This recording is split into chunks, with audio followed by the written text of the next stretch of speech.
One of the big issues that we've had going on here in Oakland with OUSD for the last 3.5 years now has been questions about our yearly budget and what's been happening with the district's finances.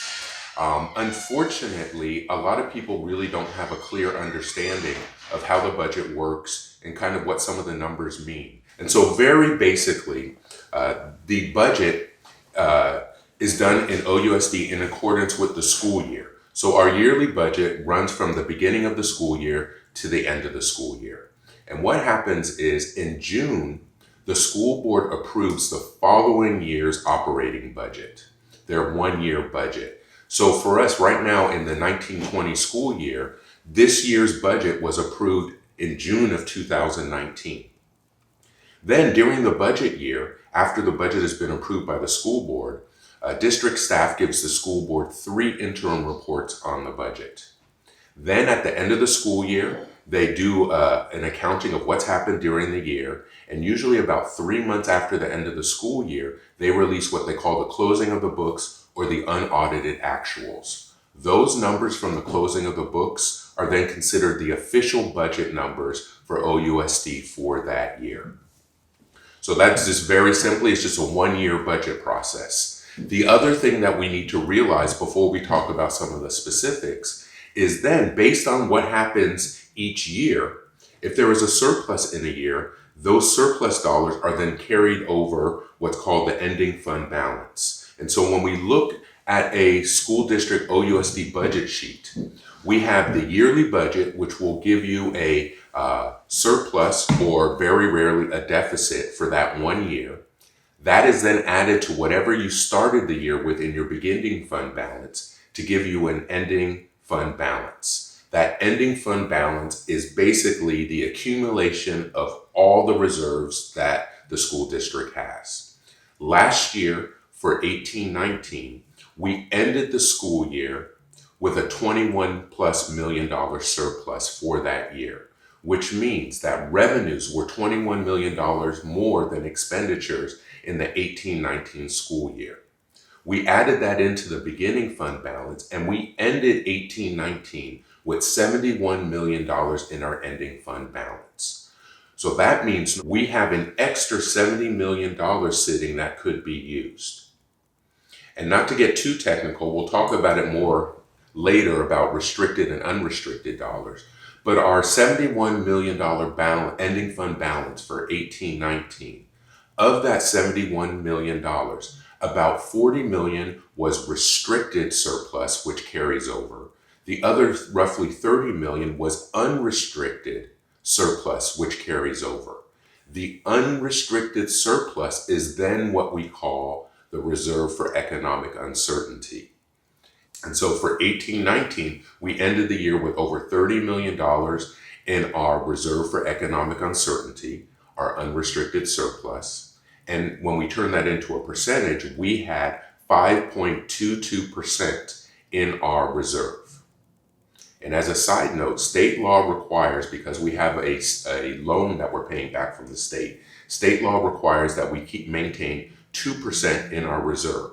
And if we miss that 2% target, we can automatically be thrown back into full receivership like we were from 2003 to 2009 with the state takeover. Then the school board has additionally asked to have an extra percent in reserve. So the school board policy is 3%, but state law requires 2%. And last year we finished with 5.22%.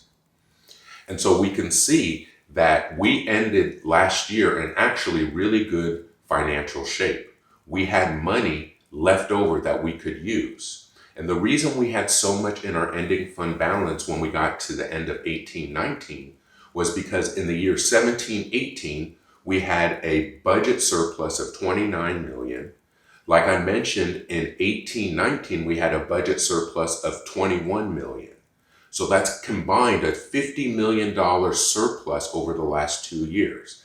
That means we took in $50 million more than we spent, and that means we have that money sitting in accounts that can be spent at any time.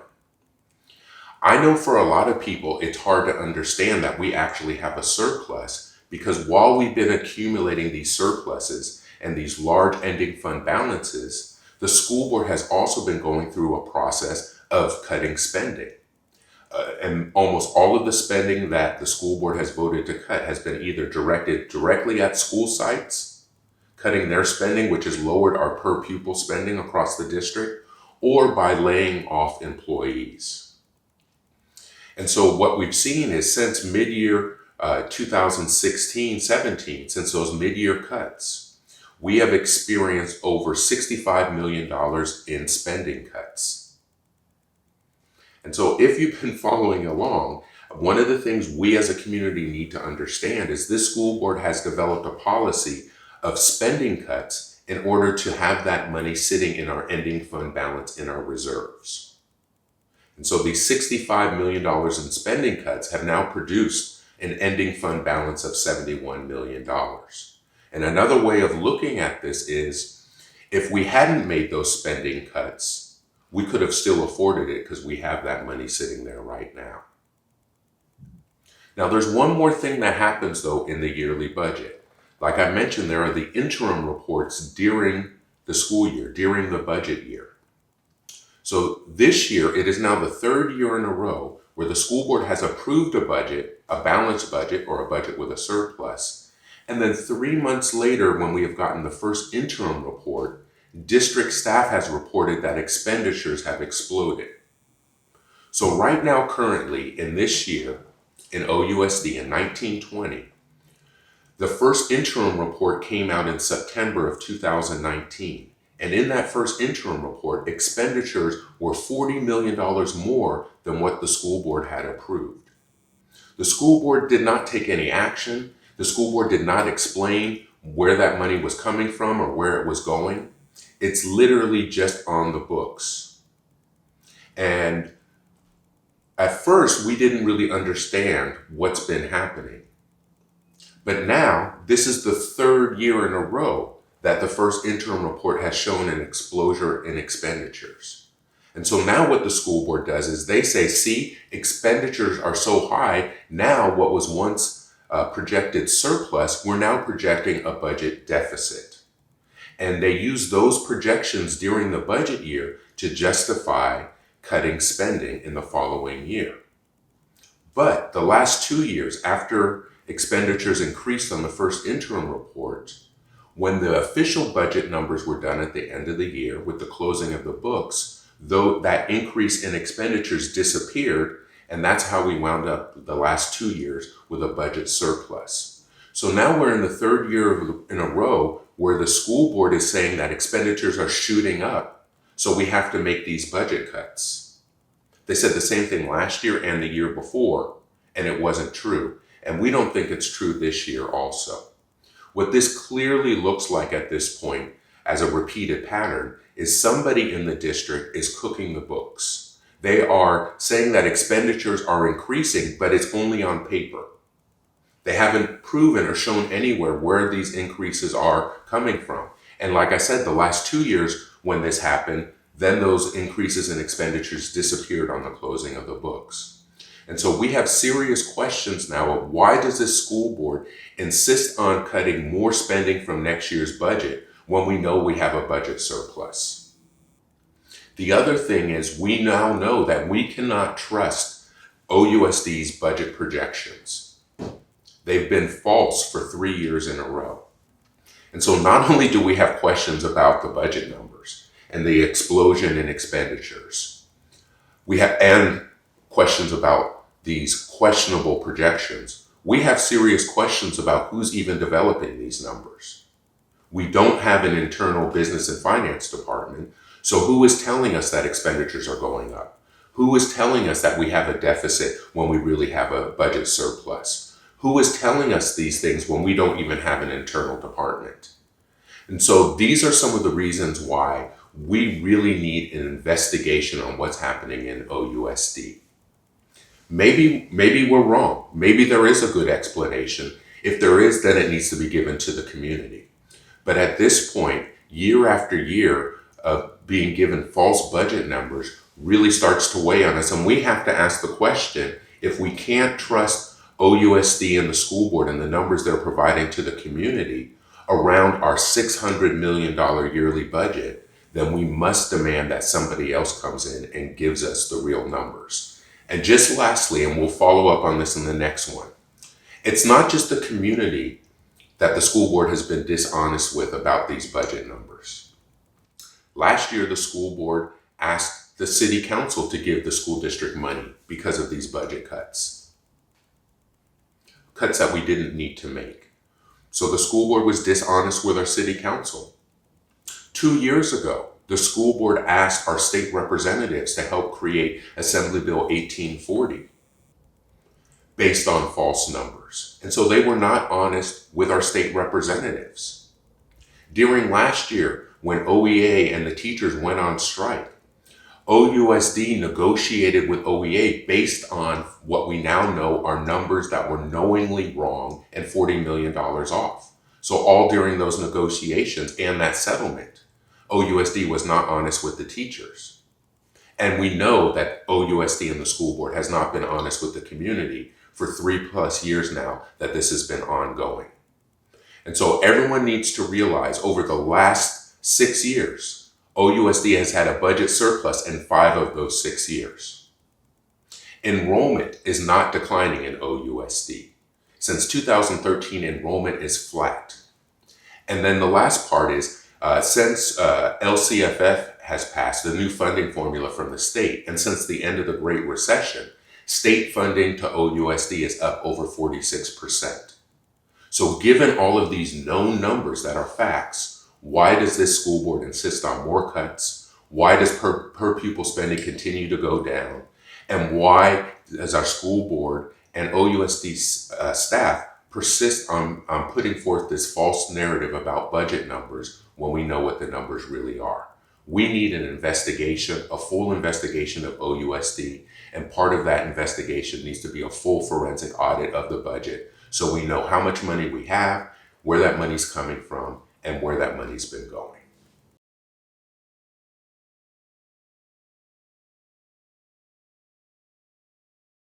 There's many things that have happened over the last 4 years that should have been cause for an investigation within OUSD. And it's been clear that the school board that we currently have has not been friendly to public education and public schools in Oakland. A lot of people would say that it's because who funded their elections that they're beholden to those people. But regardless of the reason you might think they take the actions that they've taken, it's clear that they have favored privatization and charter schools over our public schools. Some people who might be new to some of the things going on in OUSD might be surprised to find out that even 2 years ago, this school board was referring to charter schools as public charter schools. And they've changed their messaging and their language, but that's how they feel. They have really taken the policy stance that charter schools and public schools are the same and equal. And one of the things that they've been doing in an increasing fashion is turning over our public school resources to charter schools. One of the ways they've done this for our campuses and our facilities is through Prop 39. Where every year our school board makes public school campuses available to charter schools through what they call the Prop 39 process. Some charter schools now have leases on entire school buildings. Some of the charter schools are offered leases for just a handful of classrooms in a public school building. But this is never done in consultation with the public schools or with the community, and it's always been imposed on these schools in a very unwanted way.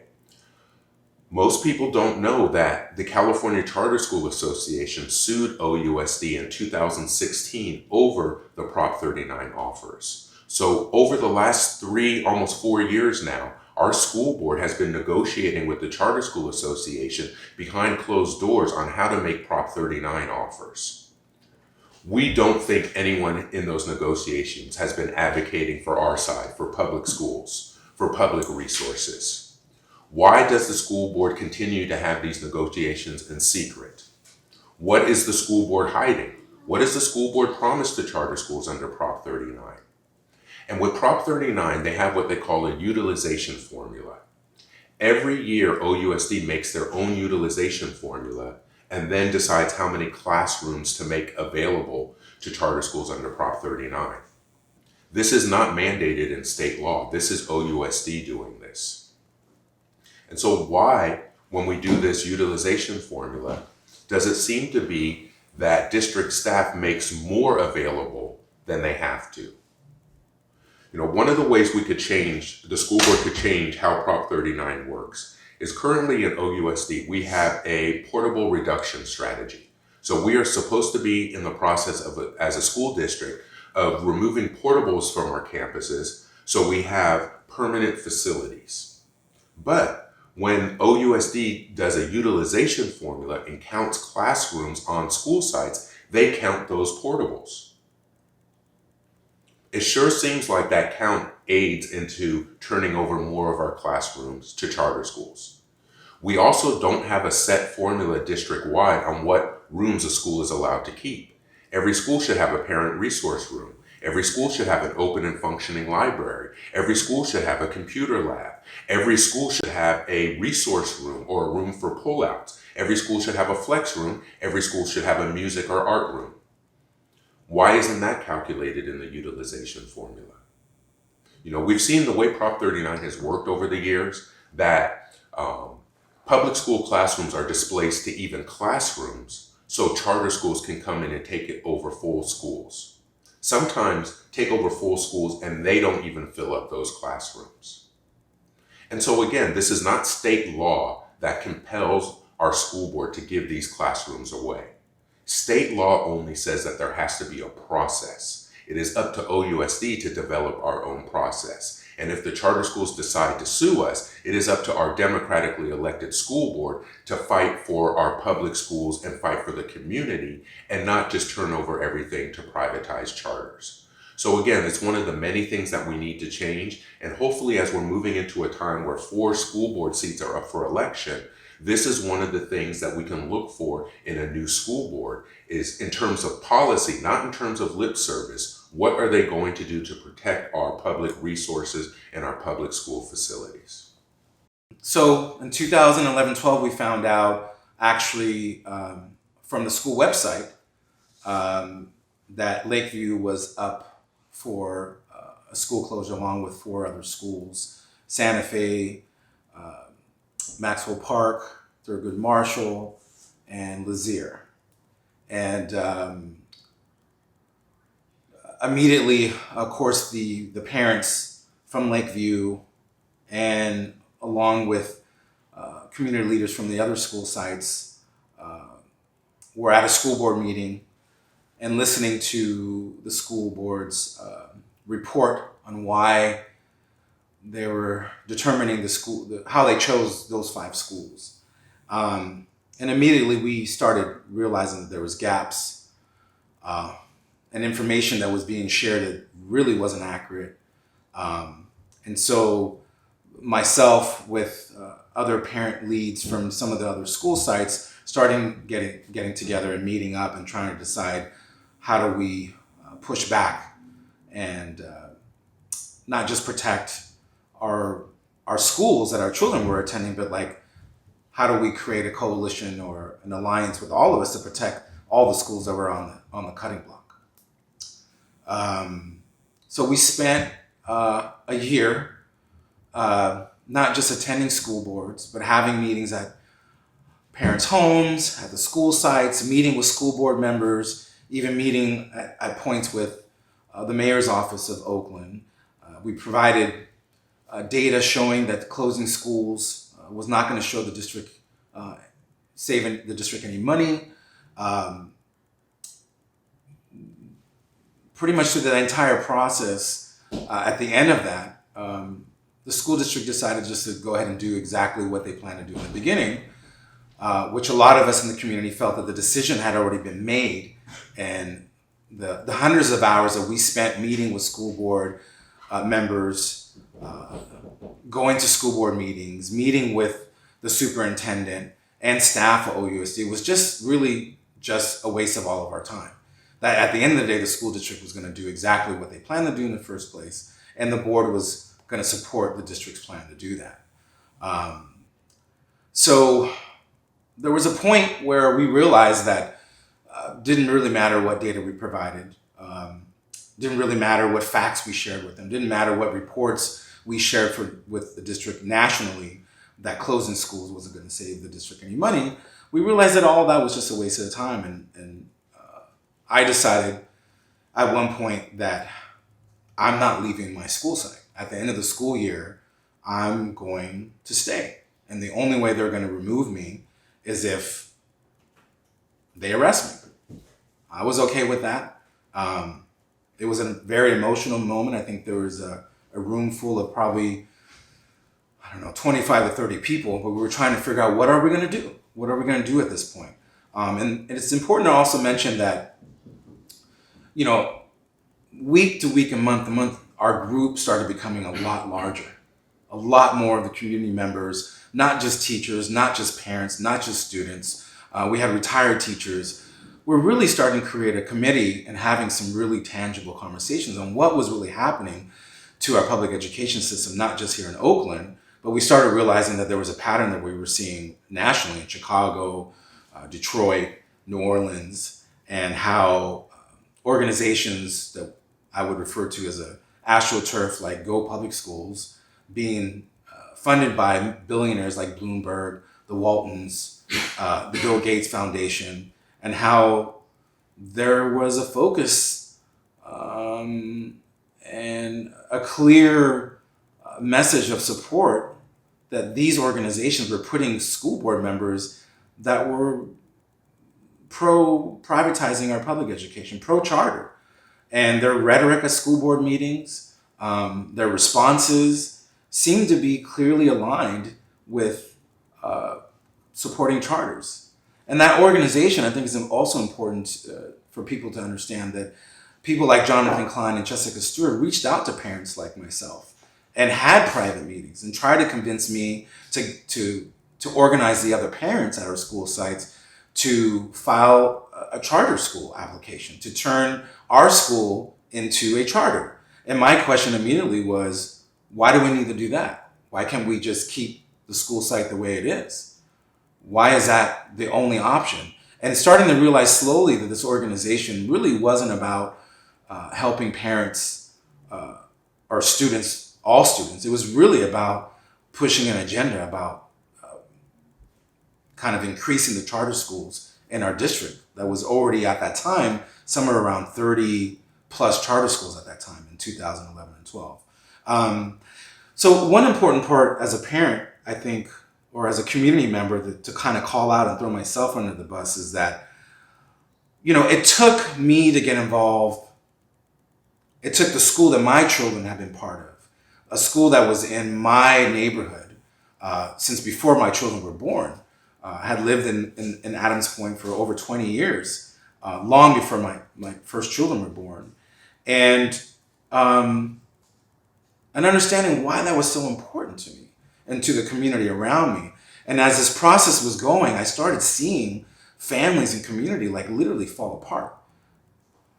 Asking themselves, well, how are we going to get to this other school? What about the parents that didn't have resources or cars and were relying on other parents to get rides for their children? And it wasn't just about closing the school. It wasn't just about destroying and dividing that community, but this was happening to 5 other campuses.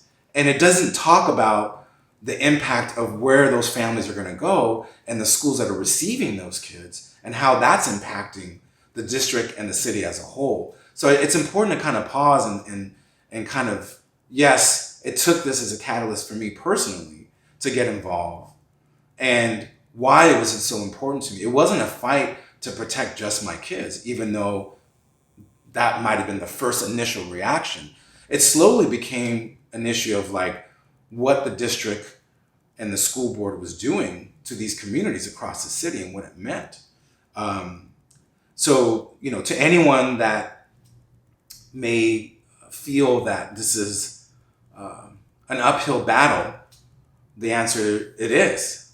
It's for anyone that may feel that this has been ongoing and there's been a dysfunction, not just in OUSD and our school board, but we're seeing this pattern nationally. I would implore parents and students and teachers to say, at one point, do we say is enough? Do we wait for our school site to be affected?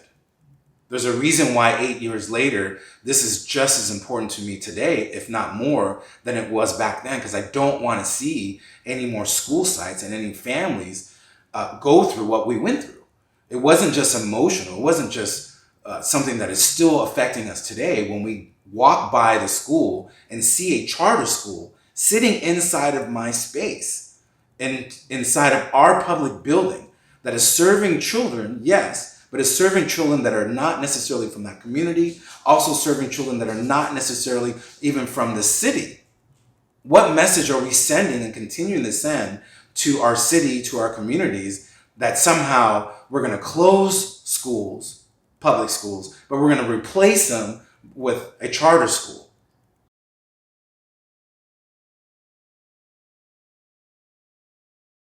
So we're not really closing schools. We're replacing schools with charters. And that's a really, really important thing for people to understand. People walk by Lakeview and go, hey, the school's still open. And I kind of look at them and say, the school is not open. It's a charter school. So there's a separate conversation there, but I just want to, kind of focus on why it's so important. And one thing that I think before we, Mike talked about budget numbers and data and what the school and all that is extremely important. But before we talk about that and why people should be involved, why this affects you on every single level, that we've kind of forgotten as a society, not just here in Oakland, the benefit of having a community, the benefit of having a community school down the block from us. That is supposed to be the hub. That is supposed to be the public space that we all go to, not just to help our children, not just to volunteer, but to create a space that's truly for our community. So we can provide resources for our children, for our community that might be needed. We have forgotten the benefit of what that means. And I think for me, if there's one message that needs to be sent, is that we need to start having this conversation. We need to understand that every community across Oakland and across this nation needs a community school. There's no such thing as under-enrollment. There's no such thing. Our enrollment in Oakland has been flat. So we really need to shift the rhetoric, shift the dialogue that the district is trying to have us focus on, and start having conversations with our own communities on what do we want our community schools to look like and why it's so important for all of us to have the same resources and the same space across the city. So, one last piece to that is that I am guilty of that. I waited until my school was closed. And now that I've seen the impact of that, now that I've gone to DC and testified with 19 other cities across the nation and heard the story from students, heard the stories from community members, heard the stories from other teachers, that the same thing that's happening here is happening across the nation, that for me was enough to say, I'm not going to stop until we've actually not only stop this rhetoric around school closures, but actually start providing our schools here in California with appropriate resources from the state level, right?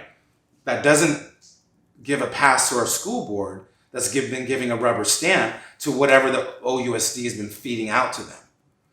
We can talk about Eli Broad and putting superintendents in place that have a school closure agenda and how to push that across the nation, because that's been done right here in Oakland, California. So I would implore, whether you're a student, whether you're a parent, whether you're a community member, whether you have children or not, that every time there's a school closure in your community, that affects you. That doesn't just affect the children. That doesn't just affect the parents. It affects our entire city. When we see kids shown that they're not important or told that they're not important because you're closing the schools and not providing them resources, There's two options. Our children are ending up in jail or they're ending up dead because you're not giving them the resources that they need.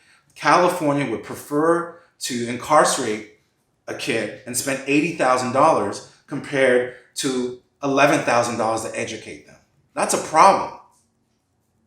And that has to switch. That has to change.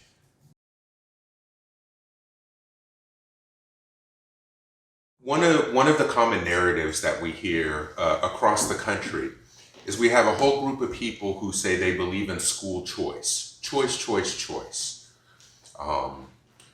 In my opinion, it's all an illusion. And so for us in the Journey for Justice National Alliance and with Oakland Public Education Network, for the last 2 years, we had a national campaign called the We Choose campaign. And what we said is, we choose educational justice, not the illusion of school choice.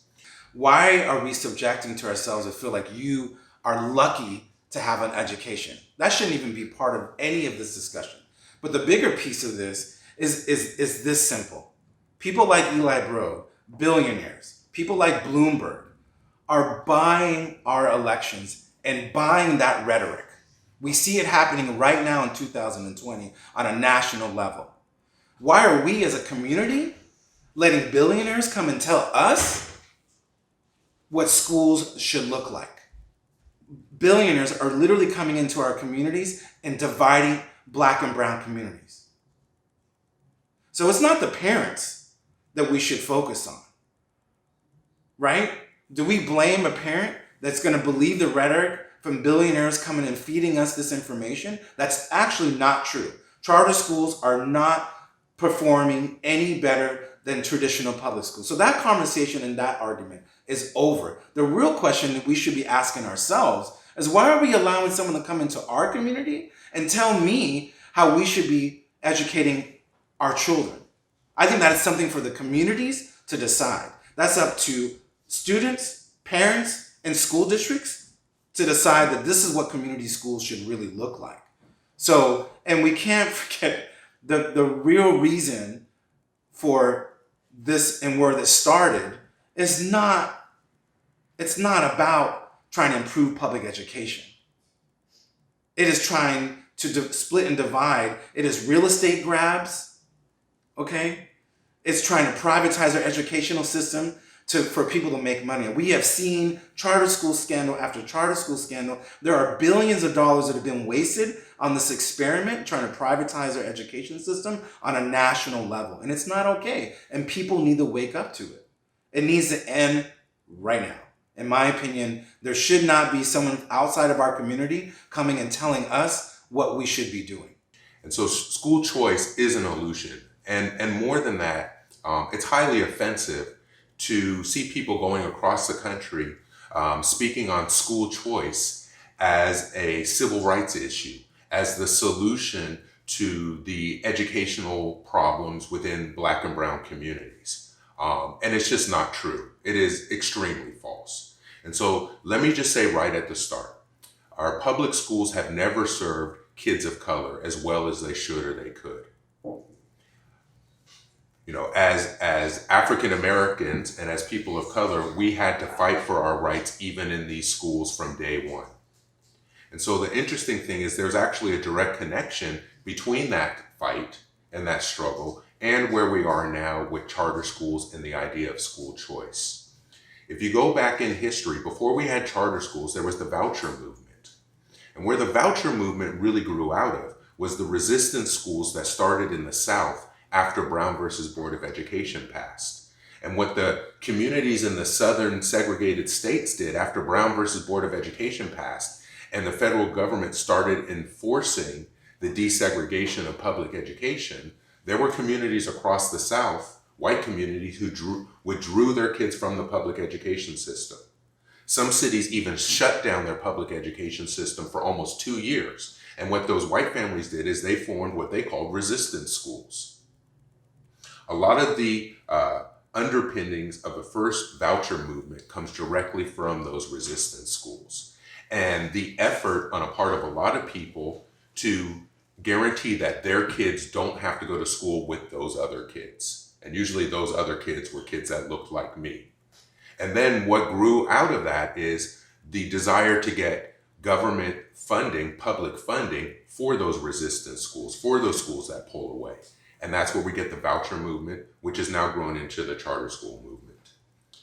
The whole idea of school choice is a false premise. And let me just address the civil rights aspect of it first. For us in Oakland, we are part of the Journey for Justice National Alliance, a national alliance of Black and brown-led grassroots organizations fighting for educational justice across the country. Our work within Journey for Justice was what helped push the NAACP to then issue their moratorium on charter schools 2 years ago. With Journey for Justice, with NAACP, and with also Black Lives Matter in their national platform calling for a moratorium on charter schools, it is clear now in this country that the leading educational organizations of color are all saying the opposite of what the choice movement says. We are saying that we need a moratorium on privatization. And if we really think about it, it's a false choice that those other people are trying to present. They are trying to say that if you want to have a quality education, you need to escape your neighborhood and be one of the lucky few to get a spot in a choice school. This isn't a new idea. They've been giving scholarships to kids of color to elite private schools for well over 100 years. It's based on the same idea that they set up a lottery system or a scarcity model, and they set it up where you can be one of the lucky ones to escape. And we'll set up a system where you have a chance to escape. Maybe you can have a choice and have a better future. But that is a false promise, because if people were honest about wanting to provide an educational opportunity, especially for kids of color, instead of working to make a choice district, you would work to make sure that everyone has quality choices in their neighborhood school. And it's real simple. We should not have to leave our neighborhood, leave the public education system in order to choose quality. If that is the case, then why isn't the push to make quality available every place? And lastly, as we talk about choice, it's really important that we look at who is saying that people need a choice. And so when I see a family like the Walton family that owns Walmart preaching across the country in poor communities, in low-income communities of color, you need to have a choice. We will provide these charter schools for you to have a choice. We need to remember who that family is and what they do. Walmart has never been friendly to our communities. The Walmart that opened in Oakland closed within a year after Oakland raising its minimum wage because they refused to pay workers a livable minimum wage. Why are we going to trust the people that extracted their billions of dollars off of the backs of our community to then come back and tell us that they're providing the answers? And since when they make billions of dollars, do we cheer them and celebrate them because they give us back pennies? So it is really important, I think, that we as a community really start to speak for ourselves, to work together and to grow. And I'm going to say again, the three leading national Black organizations working in education, Journey for Justice, NAACP, and Black Lives Matter, are all saying the same thing. That don't fall for the illusion of choice. We need a moratorium on school privatization, and then we need to fully fund and fully resource public education. We don't need a choice to find good schools. We know what goes into making a quality school. And if we're not providing it across the board in Oakland, then we know what we need to do in order to provide it. And that doesn't mean creating a new privatized school and people choosing to go there. What it really means is having leadership in Oakland that's going to choose to put the resources into the schools that need it and deserve it, that have never been there before.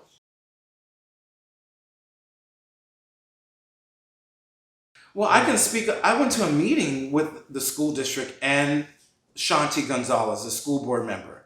And the rhetoric that they had on a paper was said, were the schools functioning today.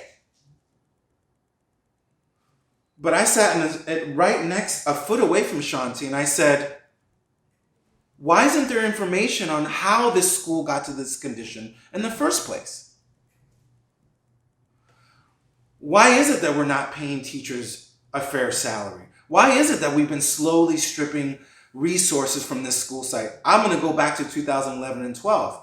Lakeview, the district intentionally pulled the CDC, the feeder that was feeding the school. Before my children started K, they were at the CDC at the school on the campus. So naturally, that was feeding enrollment. The district and Tony Smith started closing those facilities, which directly impacted enrollment at those sites. And so the district, along with I'm going to say, Mike mentioned this earlier about portables. They were counting those seats that weren't even supposed to be there. They were temporarily placed. So I think the district and policies have found a way to manipulate and create a narrative around these schools are failing or enrollment is declining and all this stuff, when really those are not even the questions that we should be focused on. Why are resources being stripped from school sites? What is truly causing an enrollment decline at that specific site? Is the district removing principals like they did at Westlake? My children attended a second school that 2 of the feeder schools for Westlake were shut down. And we told them, you are now, in the next few years, going to be closing Westlake. You are directly affecting enrollment, when at the time, Westlake was the model school in the entire district where people were coming from around the country and outside of the country to see what Westlake was doing. In a 5-year time, they destroyed it by removing a high-performing principal, which led to other high-performing teachers that were there working together as a collaborative, slowly destroyed. All of the teachers that were attending Westlake, working at Westlake, are now almost all gone. And the school enrollment for Westlake has declined. Nobody at that campus was responsible for that. That was OUSD policies that the board supported and voted on that literally destroyed. And Westlake is not the only example. There's a reason why there were 12 leadership positions for principals vacant at the beginning of the last school year. Why is that? Because people are tired of the nonsense that OUSD is doing, the policies, the poor management, not following their own controls. And then we have a board that is bought and paid for by super PACs, paid by Bloomberg, Waltons, and of course the school board is going to vote on policies to close schools because once again, they got into their seats paid by super PACs, by billionaires, pushed by Go Public Schools. And so there was a lot of discussion in Oakland as Roots was closed last year and CCP, Coliseum Prep, moved into that space. One of the things that was lacking from that conversation, which a lot of the changes we were told was based on the choice movement and access to quality and all these talking points, is I didn't hear anyone really address Havens Court, that campus and that school. Before CCPA and Roots were broken up into those small schools, that middle school was Havens Court, right next to the 6-9 Ville. That has been the most dangerous neighborhood in Oakland my whole life. Havens Court Middle School, every year on the standardized tests, would score in single digits in terms of percent proficient. Havens Court High School has always been, my whole life, one of the lowest scoring middle schools on standardized tests in the state of California. And through all of this time, they've been redesigned, broken up, put back together, all of these other things. But the one thing that's never been done is the one thing the community's asked for over and over, is for that school to be stabilized and resourced so they have a chance to perform like other middle schools. That's never happened. Instead, we have people coming in talking about choice and opportunity tickets and providing solutions that require families moving out of their neighborhood. That should never be what we're looking towards in a democratic society. We need to fully resource all of our schools. We need quality schools in every neighborhood. And we need to once and for all in Oakland and hopefully statewide and nationally start using an equity lens when we're talking about these issues. So we understand that it's not fair now. And as we bring in more resources to our schools, there are some schools based on historical need that deserve a greater share of those resources.